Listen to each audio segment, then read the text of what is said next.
One day, the elevator stopped working in my apartment building. At first, it wasn't a big deal. We're used to things breaking in these old buildings, but after the repair guy said it would be out of commission for a while, we realized we had a problem. The building's only two elevators were both broken, and we live on the 8th floor. So my friend and I started taking the stairs every day. It was good exercise.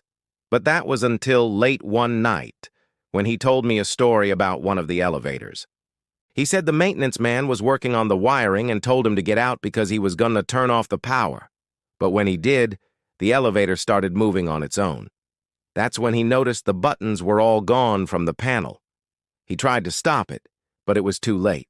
The elevator went straight to the top floor, and when it opened, it was empty. He went to check it out, and the doors closed behind him. Then he hit the emergency button, but nothing happened. So he started to panic and banged on the door, but no one came. Finally, he heard some noises, and when the doors opened, he was in the basement. He ran out, took a breath, and immediately called security.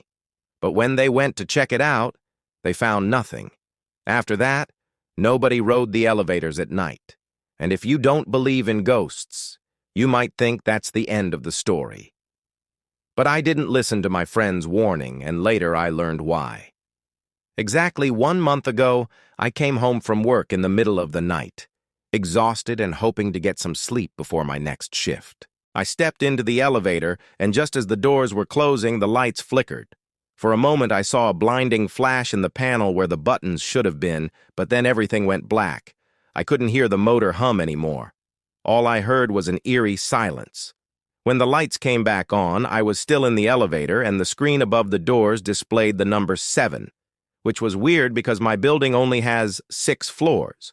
Maybe the electricity was out somewhere, and since I was already in the elevator, I figured I could wait for it to go back down. The whole time I was thinking about how I should have listened to my friend and avoided this elevator after dark. But even though I knew it wasn't safe, I felt a morbid curiosity about what was on the floor that I knew was not supposed to be there. I decided I was going to find out. As soon as the doors opened, I was greeted by a sight that gave me goosebumps. It was like walking onto a movie set because everything looked so fake. The floor wasn't damaged like it was everywhere else in the building. It was freshly painted and decorated with fancy floral wallpaper. On one side of the hallway was a row of mailboxes with brass numbers instead of the usual faded stickers. All the mailboxes were open, and I peered inside. Most of them were empty except for one with the number 7 on it. There was a folded piece of paper inside, and I pulled it out. The writing on it was sloppy, like it was written in a hurry. It read, "Get out while you can. You don't want to stay here." I wanted to run back to the elevator, but something caught my eye.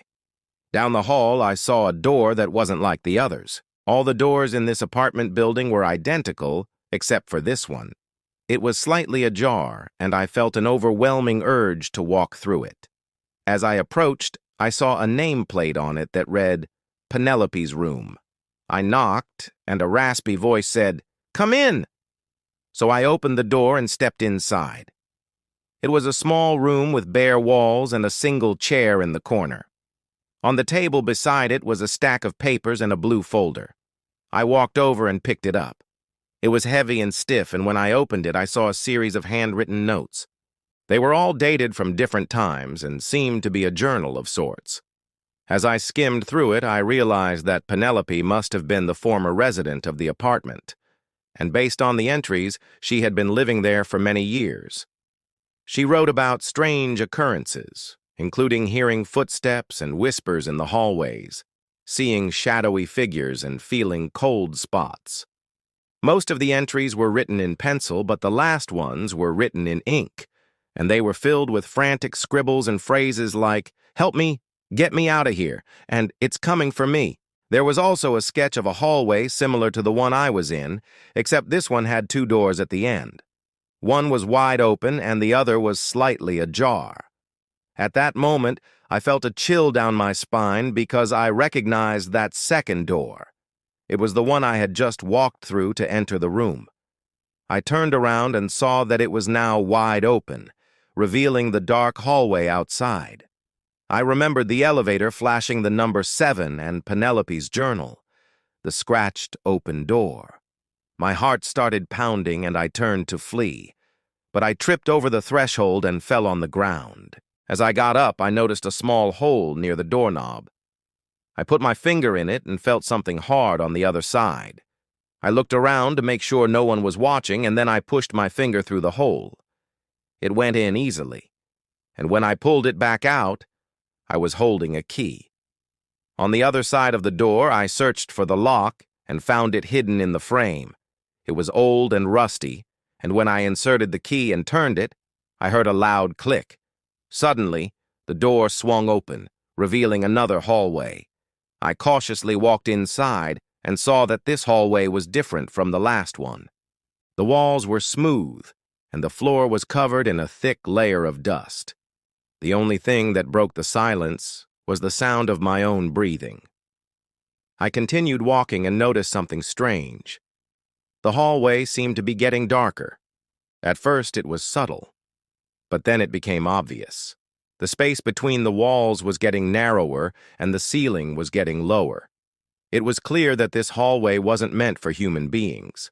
I tried to turn back, but when I walked past the door, it vanished. I looked back to see if I could find the end, but it seemed endless. I was trapped in a narrow hallway with no escape. The darkness enveloped me, and I couldn't see anything in front of me or behind me. I stumbled forward, desperate to find an exit. Suddenly, I saw a faint light in the distance. I walked towards it, hoping it would lead me out of the darkness. But as I approached, it began to take the shape of a door. It was wide open, revealing a staircase that led down into darkness. I hesitated, unsure of what to do. But the longer I stayed in the hallway, the darker it seemed to get. I felt a sense of urgency and realized I had to do something. Taking a deep breath, I decided to go down the stairs.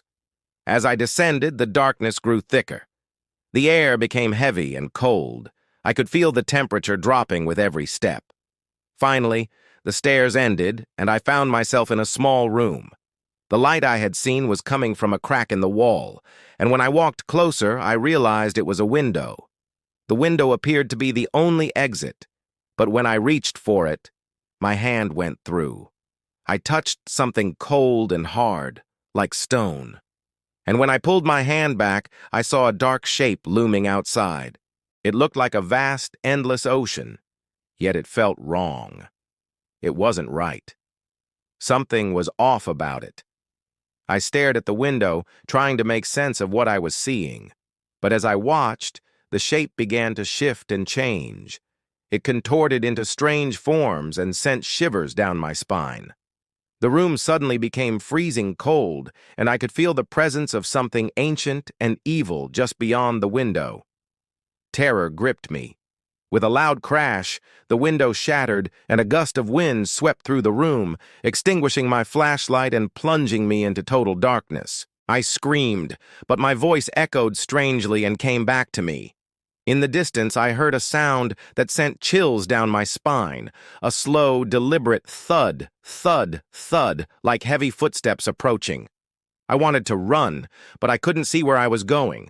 I stumbled around in the darkness, desperate to find the exit, but I couldn't remember how I had gotten there. Suddenly, the footsteps stopped, and I heard a raspy voice right beside me. "Looking for a way out, dearie?" I froze. Was I still alive? Had I escaped the hallway somehow? Or was this part of it? Then I heard a laugh, dry and brittle like autumn leaves. "Don't bother, my pet. There's no escape." I screamed again and ran blindly, crashing into walls and stumbling over debris.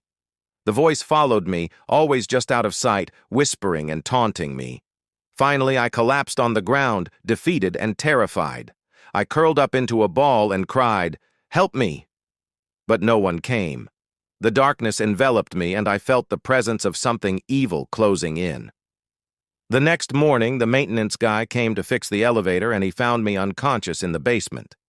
I had somehow made it back. They took me to the hospital, but the doctors couldn't find anything wrong with me. I was released that same day, but I haven't been back to the building since. Some people say what I experienced was psychological, but I know what I saw and felt. I'll never forget the darkness or the sound of those footsteps. And sometimes at night, when I'm alone in my new apartment, I hear the elevator in my dreams, taking me down to the 7th floor.